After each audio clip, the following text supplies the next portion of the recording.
नमस्कार. आशाच रेसिपीमध्ये मी आपलं पुन्हा एकदा स्वागत करत आहे. आपल्यासाठी मी सोयाबीन करी ही रेसिपी घेऊन आलेली आहे. त्याच्यासाठी लागणारं साहित्य हे असं आहे. तेल आहे, कांदा आहे, हे वाटण केलेलं आहे.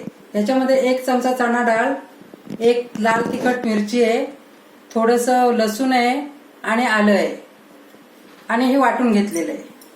मसाल्यामध्ये ही काश्मीरी लाल मिरची पावडर आहे, हे लाल तिखट आहे, गरम मसाला आहे, हळद आहे, राई आहे, जिरं आहे, मीठ आहे आणि हे वाफवलेले सोयाबीन आहेत. हे चांगले गरम पाण्यात भिजवून ते नंतर 2-3 पाण्यातून काढून पुन्हा शिजवून घेतलेले आहे. अख्खी मिरची आहे, कढीपत्ता आहे, खोबरं आहे, कोथिंबीर आहे आणि पाणी आहे. आता कृतीकडे वळूया. पहिल्यांदा गॅस ऑन करते आणि ह्या पातेलीमध्ये ते तेल टाकून घेते.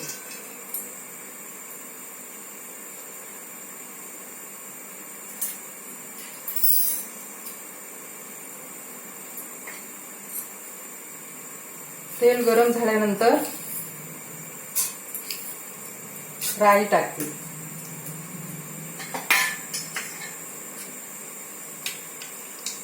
त्याच्यानंतर हे जिरं टाकते.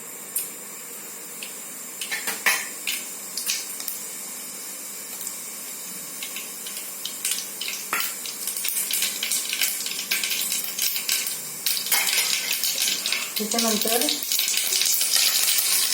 कढीपत्ता आणि हिरवी मिरची ती पण टाकून घ्यायची. हे चांगलं तडतडल्यानंतर हा चिरलेला कांदा टाकून घ्यायचा.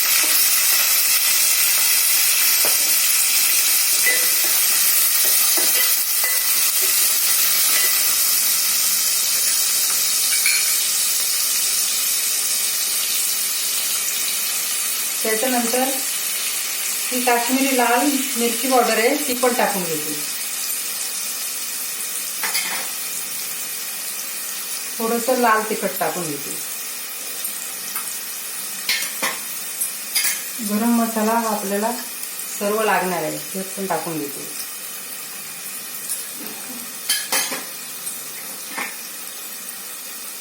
हळदी पावडर आहे अर्धा चमचा टाकून घेते. हे पूर्ण परतवून घ्यायचं आहे तेलामध्ये.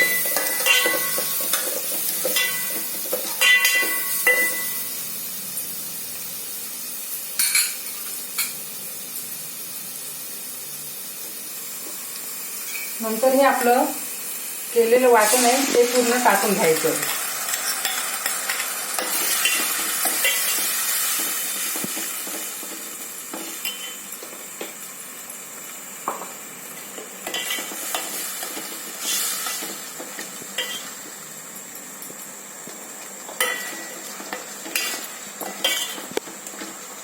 डाळीमुळे जरा कढीला ना थिकनेसपणा येतो असा.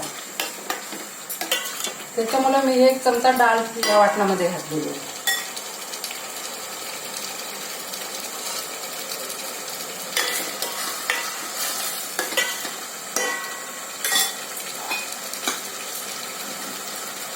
नंतर आपल्याला लागणारं पाणी जेवढं लागेल तेवढं टाकून घ्यायचं.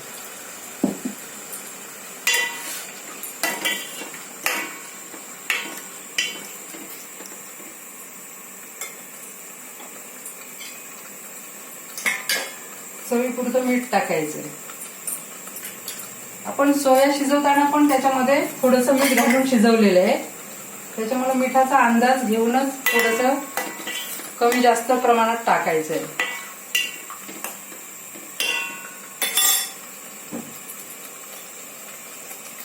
नंतर हे अर्धवट शिजवलेले सोया टाकायचं आहे.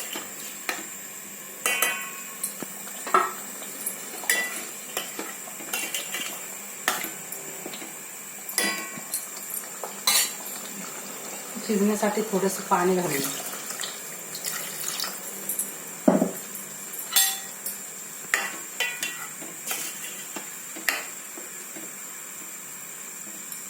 आता हे 7 मिनिटासाठी आपण त्याला असंच शिजू द्यायचंय झाकण देऊन.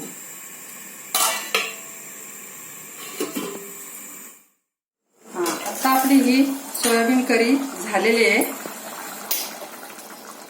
ती आता सर्विंग बाउल मध्ये काढूया.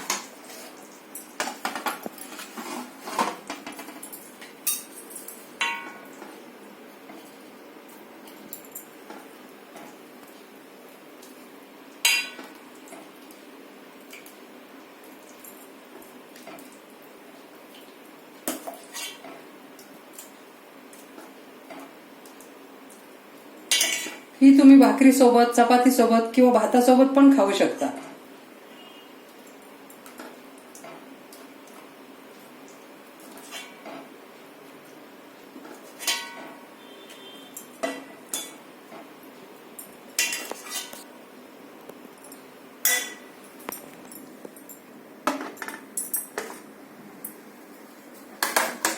ह्याच्यावर कोथिंबीर थोडीशी टाकून घेऊया. ओलं खोबरं टाकून. अशा प्रकारे ही माझी सोयाबीन करी तयार झालेली आहे. तुम्हाला माझा व्हिडिओ आवडला असेल तर लाईक करा, शेअर करा आणि माझ्या चॅनलला सबस्क्राईब करायला विसरू नका. थँक्यू.